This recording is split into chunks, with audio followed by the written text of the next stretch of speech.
Mark പോലെ തന്നെ ക്വസ്റ്റൻ്റെ വെയിറ്റേജിനും അതായത് ഇതിൻ്റെ മാർക്കിംഗ് സ്കീമിനും ഒരു ചെറിയ ഡിഫറൻസ് ഉണ്ട്.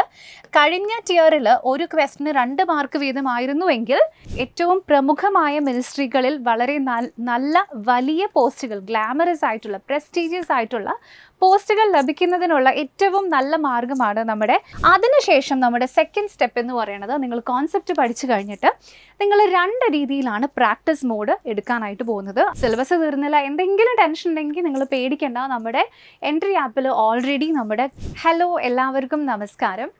എൻട്രി RRB SCC യൂട്യൂബ് ചാനലിൻ്റെ അടുത്ത വീഡിയോയിലേക്ക് എല്ലാവർക്കും സ്വാഗതം.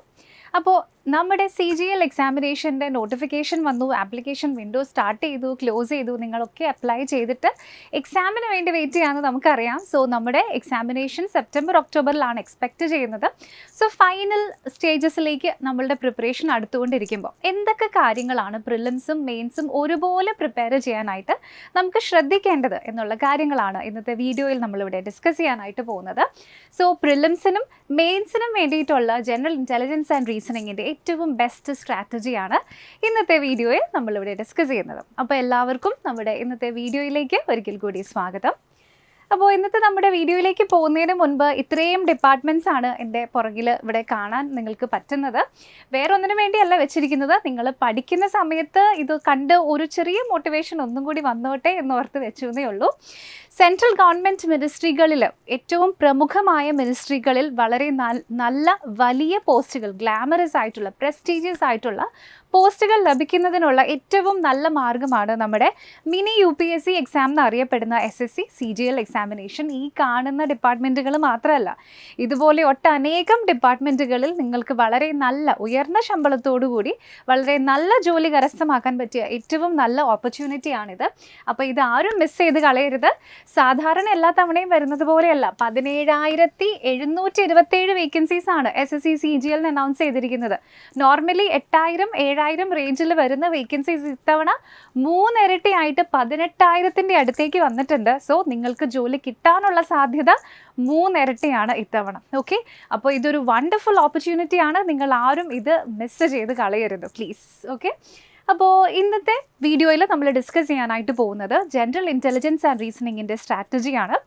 General intelligence and reasoning CGL Tier 1 എക്സാമിലും Tier 2 എക്സാമിലും ഉണ്ട്. നിങ്ങൾക്കറിയാം CGLൻ്റെ 2 ലെവലാണ് എക്സാംസ് വരുന്നത്. ഫസ്റ്റത്തിന് നമ്മൾ Tier 1 എന്നും സെക്കൻഡ് ഉള്ളതിന് Tier 2 എന്നും പറയുന്നു.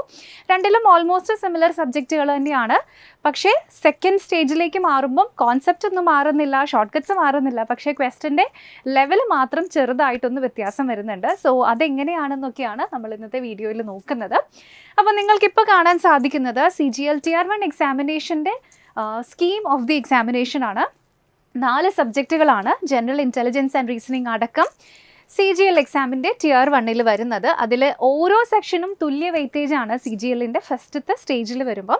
ഇപ്പോൾ റീസണിങ് ഉണ്ട്, അതുപോലെ തന്നെ ജനറൽ അവയർനെസ് ഉണ്ട്, ക്വാണ്ടിറ്റേറ്റീവ് ആപ്റ്റിറ്റ്യൂഡ്, വീണ്ടും ഇംഗ്ലീഷ് കോംപ്രിഹെൻഷൻ. ഇവിടെ ഓരോ ചോദ്യത്തിനും 2 മാർക്ക് വീതമാണ് വെയിറ്റേജ് വരുന്നത്. സോ 25 ക്വസ്റ്റ്യൻസിൽ നിന്നും നിങ്ങൾക്ക് ഓരോ സെക്ഷനിലും 50 മാർക്ക് വീതമാണ് നേടാനായിട്ട് സാധിക്കുന്നത്. ഇത് നമ്മുടെ Tier 1 എക്സാമാണ്. ഇത് നിങ്ങൾ എഴുതിയെടുക്കാൻ നിങ്ങൾക്ക് കിട്ടുന്ന സമയം 1 മണിക്കൂർ. ഓക്കെ, സോ ഇവിടെയാണ് എക്സാമിൻ്റെ ക്യാച്ച് വരുന്നത്. 200 മാർക്കിൻ്റെ എക്സാം നിങ്ങൾ എഴുതാൻ പോകുന്നത് 1 മണിക്കൂറിലാണ്. സോ നമ്മൾ ചെറിയ ക്ലാസ്സുകളിൽ പഠിക്കുന്നത് പോലെ സ്റ്റെപ്പ് വെച്ച് ചെയ്ത് പോയിട്ടുണ്ടെങ്കിൽ റാങ്ക് ലിസ്റ്റിൽ നമുക്ക് കയറാൻ പറ്റില്ല. കോൺസെപ്റ്റ്സ് അറിയണം, എങ്ങനെ ക്വസ്റ്റ്യൻസ് സോൾവ് ചെയ്യണം എന്നറിയണം. പക്ഷേ ഏറ്റവും പെട്ടെന്ന് എങ്ങനെ സോൾവ് ചെയ്യണം എന്നറിയുന്നവർക്ക് മാത്രമാണ് റാങ്ക് ലിസ്റ്റിൽ കയറാനായിട്ട് പറ്റുക. അപ്പോൾ അതിനുള്ള കാര്യങ്ങളാണ് നമ്മുടെ ഇന്നത്തെ വീഡിയോയിൽ പറയുന്നത്. Tier 1 എക്സാമിന് ശേഷം CGLൻ്റെ Tier 2 എക്സാമിനേഷൻ ആണ് ഉണ്ടാവുന്നത്. സോ അവിടെ പേപ്പർ 1, പേപ്പർ 2, പേപ്പർ 3 എന്നിങ്ങനെ 3 പേപ്പേഴ്സ് ആണ് ഉണ്ടാവുക. അതിൽ ഫസ്റ്റത്തെ പേപ്പർ ആയിട്ടുള്ള പേപ്പർ 1 നിങ്ങൾ ഏത് പോസ്റ്റിന് അപ്ലൈ ചെയ്താലും CGL എക്സാമിനേഷനിൽ നിങ്ങൾ മസ്റ്റായിട്ട് എഴുതണം. മറ്റ് 2 പേപ്പേഴ്സും നിങ്ങൾ അപ്ലൈ ചെയ്യുന്ന പോസ്റ്റിനനുസരിച്ച് നിങ്ങൾക്ക് ചൂസ് ചെയ്യാം. ഫോർ എക്സാമ്പിൾ, നിങ്ങൾ JSOയുടെ പോസ്റ്റിന് അപ്ലൈ ചെയ്തിട്ടുണ്ടെങ്കിൽ ഇവിടെ 2ാമത്തെ പേപ്പർ ആയിട്ടുള്ള സ്റ്റാറ്റിസ്റ്റിക്സ് നിങ്ങൾ നിർബന്ധമായിട്ടും എഴുതിയിരിക്കണം. അല്ലെങ്കിൽ നിങ്ങൾ AAയുടെ പോസ്റ്റ്, അതായത് അസിസ്റ്റൻറ്റ് ഓഡിറ്റ് ഓഫീസറോ അസിസ്റ്റൻറ്റ് അക്കൗണ്ട്സ് ഓഫീസറോ ഈ പോസ്റ്റിലേക്കാണ് അപ്ലൈ ചെയ്യുന്നതെങ്കിൽ ജനറൽ സ്റ്റഡീസ് ആൻഡ് ഫിനാൻസ് എന്ന് പറയുന്ന 3ാമത്തെ പേപ്പർ നിങ്ങൾ എഴുതിയിരിക്കണം. പക്ഷേ ഇത് ഇറസ്പെക്റ്റീവ് ഓഫ് നിങ്ങൾ ഏത് പോസ്റ്റിന് അപ്ലൈ ചെയ്താലും ഒന്നാമത്തെ പേപ്പർ നിങ്ങൾ മസ്റ്റായിട്ട് എഴുതിയിരിക്കണം. അപ്പോൾ നമ്മുടെ Tier 2 എക്സാമിനേഷനിലേക്ക് പോകുമ്പോൾ ഇതാണ് നമ്മുടെ Tier 2 എക്സാമിനേഷൻ്റെ പേപ്പർ 1ൻ്റെ ഉള്ളടക്കം. നേരത്തെ നമ്മൾ കണ്ട അതേ സബ്ജക്റ്റുകൾ തന്നെയാണ് ഇവിടെയും വരുന്നത്, ഡിഫറൻസ് ഒന്നും വരുന്നില്ല. നിങ്ങൾക്ക് ഇവിടെ കാണാൻ പറ്റുന്നുണ്ടാകും mathematical abilities, reasoning, English language and general awareness. അപ്പോൾ നേരത്തെ കണ്ട ഈ 4 സബ്ജക്റ്റുകൾ തന്നെ അതേപോലെ ഇവിടേക്ക് വന്നിട്ടുണ്ട്. പക്ഷേ വെയിറ്റേജിന് ചെറിയ മാറ്റങ്ങൾ വന്നിട്ടുണ്ട്. ഇംഗ്ലീഷിനാണ് രണ്ടാമത്തെ ടിയറിൽ ഏറ്റവും കൂടുതൽ വെയിറ്റേജ് വന്നിരിക്കുന്നത്. ഏറ്റവും കുറവ് വന്നിരിക്കുന്നത് ജനറൽ അവയർനെസ്സിനുമാണ്. പിന്നെ മാത്സിനും റീസണിങ്ങിനും തുല്യ വെയിറ്റേജ് ആണ്. ഈ രണ്ടാമത്തെ പേപ്പറിലേക്ക് അല്ലെങ്കിൽ രണ്ടാമത്തെ ടിയർ എക്സാമിലേക്ക് വരുമ്പോൾ നിങ്ങൾക്ക് കാണാൻ സാധിക്കുന്നത് മാർക്ക് പോലെ തന്നെ ക്വസ്റ്റൻ്റെ വെയിറ്റേജിനും, അതായത് ഇതിൻ്റെ മാർക്കിംഗ് സ്കീമിനും ഒരു ചെറിയ ഡിഫറൻസ് ഉണ്ട്. കഴിഞ്ഞ ടിയറിൽ ഒരു ക്വസ്റ്റിന് 2 മാർക്ക് വീതമായിരുന്നുവെങ്കിൽ ഈ ടിയറിൽ ഒരു ക്വസ്റ്റിന് 3 മാർക്ക് വീതമാണ് വ്യത്യാസം വരുന്നത്. അതുകൊണ്ട് തന്നെ നെഗറ്റീവ് മാർക്കിങ്ങിലും വ്യത്യാസം വരുന്നുണ്ട്. സോ ഇത്രയും കാര്യങ്ങളാണ് നമ്മുടെ Tier 2 എക്സാമിൽ നിങ്ങൾ മെയിനായിട്ട് ശ്രദ്ധിക്കേണ്ടത്. അതിൻ്റെ കൂടാതെ എക്സ്ട്രാ ആയിട്ട് ഇവിടെ ഒരു കമ്പ്യൂട്ടർ നോളജ് ടെസ്റ്റും ഡേറ്റ എൻട്രി സ്പീഡ് ടെസ്റ്റും ഉണ്ട്. ഇത് രണ്ടും ക്വാളിഫയിങ് നേച്ചറിലുള്ള ടെസ്റ്റുകളാണ്. എന്ന് വെച്ചാൽ ഇതിൽ നിങ്ങൾക്ക് കിട്ടുന്ന ഇത് കമ്പ്യൂട്ടർ ടെസ്റ്റ് എന്ന് പറയുന്നത് കമ്പ്യൂട്ടർ നോളജ് ടെസ്റ്റ്. ഇവിടെ 20 ക്വസ്റ്റ്യൻ, ഒരു ചോദ്യത്തിന് 3 മാർക്ക് വീതം 60 മാർക്കിലാണ്. പക്ഷേ ഇതിൻ്റെ സ്കോർ നിങ്ങളുടെ ഫൈനൽ മെറിറ്റ് ലിസ്റ്റിലേക്ക് കൂട്ടില്ല. അതിനെയാണ് നമ്മളിവിടെ ക്വാളിഫയിങ് എക്സാം എന്ന് പറയുന്നത്. സോ ഇത് രണ്ടും ക്വാളിഫയിങ് ആണ്. അപ്പോൾ നിങ്ങൾക്ക് ഇതിൽ 60-ൽ 60 കിട്ടിയാലും അല്ലെങ്കിൽ മേ ബി 60-ൽ 40 കിട്ടിയാലും നിങ്ങൾ ക്വാളിഫൈ ആവുക മാത്രമേ ഉള്ളൂ. അതിൻ്റെ സ്കോർ ഫൈനലിലേക്ക് പോവില്ല. ഓക്കെ, നിങ്ങളുടെ റാങ്ക് ഡിറ്റർമൈൻ ചെയ്യാനായിട്ട് പോകുന്നത് നമ്മുടെ ആദ്യത്തെ 4 സെക്ഷനുകൾ തന്നെയാണ്. അപ്പോൾ അതിൽ വളരെ പ്രധാനപ്പെട്ട ഒരു സെക്ഷനാണ് ജനറൽ ഇൻ്റലിജൻസ് ആൻഡ് റീസണിങ് എന്ന് പറയുന്നത്. ഓക്കെ, അപ്പോൾ റീസണിങ്ങിൻ്റെ സ്ട്രാറ്റജിയാണ് ഇന്നത്തെ വീഡിയോയിൽ നമ്മൾ ഡിസ്കസ് ചെയ്യുന്നത്. സോ അപ്പോൾ ഫസ്റ്റ് ഞാനിവിടെ നമ്മുടെ റീസണിങ്ങിൻ്റെ ഡീറ്റെയിൽഡ് ആയിട്ടുള്ള സിലബസ് ജസ്റ്റ് ഇവിടെ വെക്കുന്നുണ്ട്. പല വീഡിയോകളിലായിട്ട് ഞാൻ തന്നെ ഇത് മുഴുവൻ നിങ്ങൾക്ക് പറഞ്ഞു തന്നിട്ടുള്ളതാണ്. അപ്പം ഓരോന്നും എന്താണെന്ന് വെറുതെ പറഞ്ഞ് നീട്ടി പോകുന്നില്ല. ഡീറ്റെയിൽ സിലബസിൻ്റെ വീഡിയോസ് ഇഷ്ടം പോലെ ഞാൻ തന്നെ ചെയ്തിട്ടുണ്ട്, വെബിനാർസ് ചെയ്തിട്ടുണ്ട്. നിങ്ങൾക്ക് നമ്മുടെ ചാനലിൽ അത് വേണമെങ്കിൽ നോക്കിയിട്ടുണ്ടെങ്കിൽ ക്ലിയർ ആയിട്ട് മനസ്സിലാക്കാൻ പറ്റും. നമ്മുടെ ടോപ്പിക്സ് എന്ന് പറയുന്നത് classification, analogy, series, coding, decoding, direction, distance, ranking, sitting arrangement, calendar and clocks. ഇനി അടുത്തത് മാത്തമാറ്റിക്കൽ ഓപ്പറേറ്റേഴ്സ്, വീണ്ടും arrangement of words, blood relations, missing number, Venn diagram and syllogism. ഇനി അടുത്തത് ക്യൂബ്സ് ആൻഡ് ഡൈസസ്. ഇത് ഫുള്ള് നോൺ വെർബൽ റീസണിങ്ങിൽ വരുന്നതാണ് കേട്ടോ. Paper cut ചെയ്യുക, ഫോൾഡ് ചെയ്യുക, നിവർത്തുക, folding questions, pattern completion questions, embedded figures, figure series, counting figures, ഇതെല്ലാം തന്നെ ക്യൂബ്സ് ആൻഡ് ഡൈസസ് ഒക്കെ നോൺ വെർബൽ റീസണിങ്ങിൽ വരുന്നതാണ്, പിക്ചർ ബേസ്ഡ് റീസണിങ്ങിൽ വരുന്നതാണ്. അടുത്തത് വീണ്ടും metric sequences, logical ordering, data sufficiency, statement conclusion, statement assumption and statement course of action. ഇതൊക്കെ നമ്മുടെ ജഡ്ജ്മെൻറ്റ് ആൻഡ് അനാലിസിസ് എന്ന് പറയുന്ന ടോപ്പിക്കിൽ നിന്നും വന്നിരിക്കുന്നതാണ്. അപ്പോൾ ഇത്രയും സബ് ടോപ്പിക്സ് ആണ് ജനറൽ ഇൻ്റലിജൻസ് ആൻഡ് റീസണിങ്ങിൽ നിന്നും നമുക്ക് പഠിക്കാനായിട്ടുള്ളത്. അപ്പോൾ നിങ്ങൾ ശ്രദ്ധിക്കേണ്ട കാര്യം, ജനറൽ ഇൻ്റലിജൻസ് ആൻഡ് റീസണിങ് പൊതുവേ മാത്സിനെ വെച്ച് നോക്കുമ്പം ഇത്രയും കൂടെ ബെറ്റർ ആണ്. നിങ്ങൾക്ക് ആൻസർ സ്കോർ ചെയ്യാൻ ഇച്ചിരിയും കൂടെ എളുപ്പമുള്ള ഒരു സബ്ജക്റ്റാണ്. ഇത് നമ്മുടെ Tier 1 എക്സാമിലും Tier 2 എക്സാമിലും അത്യാവശ്യം നല്ല പ്രോമിനൻസ് ഉള്ള ടോപ്പിക്കാണ്.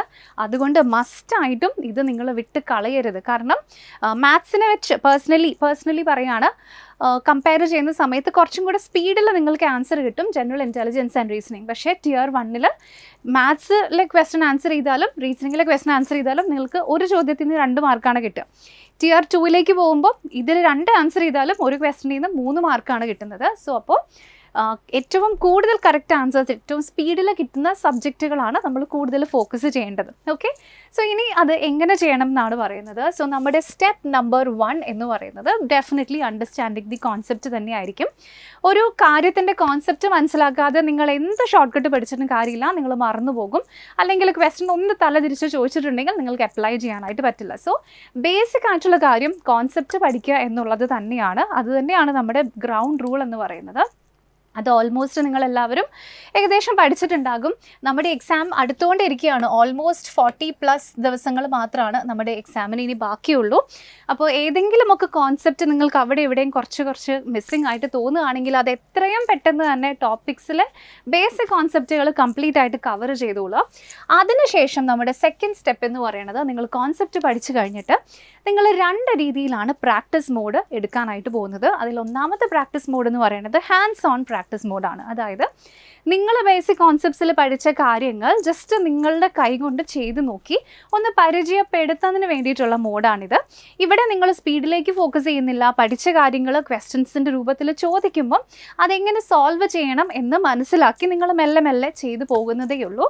എന്നാൽ നമ്മുടെ രണ്ടാമത്തെ സ്റ്റെപ്പ് കഴിഞ്ഞ് മൂന്നാമത്തെ സ്റ്റെപ്പായിട്ടുള്ള പ്രാക്ടീസ് മോഡ് 2ലേക്ക് വരുമ്പോഴേക്കും നിങ്ങൾ ഹാൻഡ്സ് ഓൺ എക്സ്പീരിയൻസിന് വേണ്ടിയിട്ടല്ല ക്വസ്റ്റ്യൻസ് പ്രാക്ടീസ് ചെയ്യുന്നത്, അതിന് പകരം സ്പീഡിന് വേണ്ടിയിട്ടാണ്. ഓക്കെ, സോ മൂന്നാമത്തെ സ്റ്റെപ്പ് മുതൽ നിങ്ങളുടെ ഇമ്പോർട്ടൻ്റ് ആയിട്ടുള്ള നിങ്ങളുടെ എയിം അല്ലെങ്കിൽ ലക്ഷ്യം എന്ന് പറയുന്നത് നിങ്ങളുടെ സ്പീഡ് കൂട്ടുക എന്നുള്ളത് തന്നെ ആയിരിക്കണം. ഓക്കെ, അപ്പോൾ ഇതാണ് വളരെ ഇമ്പോർട്ടൻ്റ് ആയിട്ടുള്ള ഏറ്റവും ക്രൂഷ്യൽ ആയിട്ടുള്ള സ്റ്റെപ്പ്. ഇതാണ് കോൺസെപ്റ്റ് പഠിച്ച് എക്സ്പീരിയൻസും ജസ്റ്റ് ഒന്ന് പ്രാക്ടീസ് ചെയ്ത് കഴിഞ്ഞാൽ തീർന്നില്ല, അതോടെ നിങ്ങളുടെ പഠിത്തം അവസാനിക്കില്ല. അത് ജസ്റ്റ് 2 സ്റ്റെപ്പ് ആയിട്ടേ ഉള്ളൂ. മൂന്നാമത്തെ സ്റ്റെപ്പ് തൊട്ടിട്ടാണ് നിങ്ങളുടെ റാങ്ക് മേക്കിംഗ് എന്ന പ്രോസസ്സ് ഇവിടെ ആരംഭിക്കുന്നത്. ഓക്കെ, സോ എങ്ങനെയാണ് റാങ്ക് മേക്കിംഗ് നിങ്ങൾക്ക് സ്റ്റാർട്ട് ചെയ്യാനായിട്ട് പോകുന്നത്? അതിൽ ഫസ്റ്റത്തെ സ്റ്റെപ്പാണ് സ്പീഡിന് വേണ്ടിയുള്ള പ്രാക്ടീസ് എന്ന് പറയുന്നത്. ഓക്കെ, സോ മാക്സിമം ഷോർട്ട് കട്ടുകൾ ഉപയോഗിച്ച് റോങ് ആൻസർ എലിമിനേഷൻ എന്ന ടെക്നിക്കും യൂസ് ചെയ്തുകൊണ്ട് ഈസിലി നിങ്ങൾക്ക് ഈ ക്വസ്റ്റ്യൻസ് ഒക്കെ സോൾവ് ചെയ്യാനായിട്ട് പറ്റും. സോ മൂന്നാമത്തെ സ്റ്റെപ്പാണ് പ്രാക്ടീസ് മോഡ്. ഇവിടെ നമ്മൾ സ്പീഡിൽ മാത്രമാണ് ഫോക്കസ് ചെയ്യുന്നത്. സ്പീഡ് കൂട്ടാന്ന് വെച്ചിട്ടുണ്ടെങ്കിൽ ശ്രദ്ധ കുറയ്ക്കാമെന്നല്ല, ശ്രദ്ധ കുറച്ചിട്ട് സ്പീഡ് കൂട്ടിയിട്ട് കാര്യമൊന്നുമില്ല. നിങ്ങളുടെ ഉള്ള ശ്രദ്ധയോടുകൂടി തന്നെ കെയർഫുള്ളായി തന്നെ നിങ്ങൾ മാക്സിമം ക്വസ്റ്റ്യൻസ് സോൾവ് ചെയ്യുക. അതിനെയാണ് നമ്മൾ പ്രാക്ടീസ് മോഡ് വിത്ത് സ്പീഡ് എന്ന് പറയുന്നത്. അപ്പോൾ ഇത്രയും 3 സ്റ്റെപ്പ് ചെയ്ത് കഴിഞ്ഞിട്ടുണ്ടെങ്കിൽ, ഇത്രയും കാര്യങ്ങൾ നിങ്ങൾ ഓക്കെ ആണെന്നുണ്ടെങ്കിൽ അടുത്തതായിട്ട് നിങ്ങൾ ചെയ്യേണ്ടത് സെക്ഷണൽ മോക്ക് ടെസ്റ്റുകളാണ്. അപ്പോൾ എന്നതാണ് ഈ സെക്ഷണൽ മോക്ക് ടെസ്റ്റുകൾ എന്ന് പറയുന്നത്?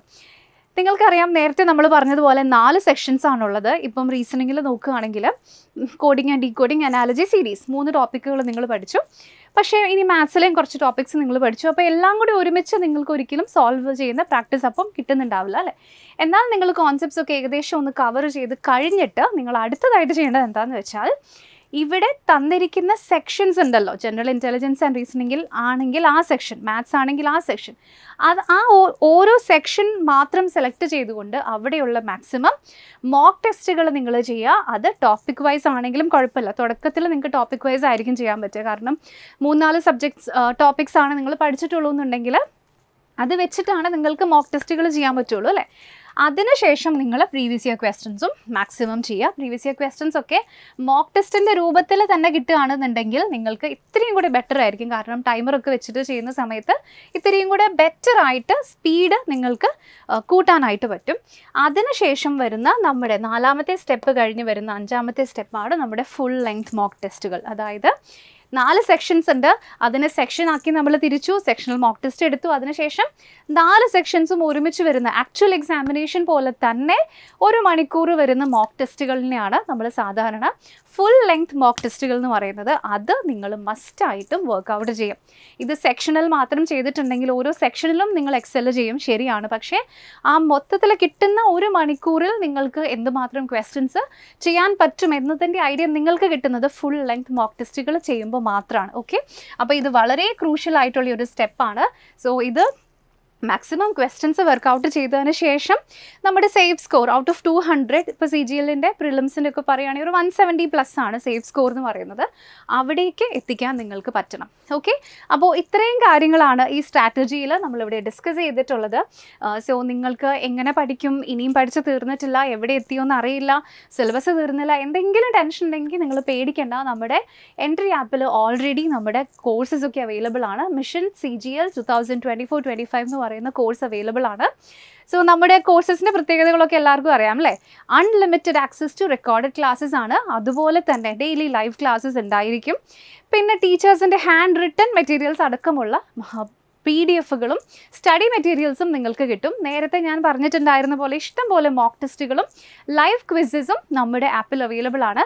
എപ്പോഴെങ്കിലും ഡിസപ്പോയിൻറ്റഡ് ആയി പഠിത്തം നിർത്തിയാലോ എന്ന് തോന്നുകയാണെങ്കിൽ നേരെ ജസ്റ്റ് നിങ്ങളുടെ മെൻറ്ററുമായിട്ട് കണക്ട് ചെയ്യാം. ഫുൾ ടൈം മെൻറ്റർ സപ്പോർട്ടും ഗൈഡൻസും നിങ്ങൾക്ക് കിട്ടും. ജസ്റ്റ് ഡൗട്ടൊക്കെ വരുന്ന ക്വസ്റ്റ്യൻസ് ഒന്ന് ഫോട്ടോ എടുത്ത് അയച്ചാൽ മതി.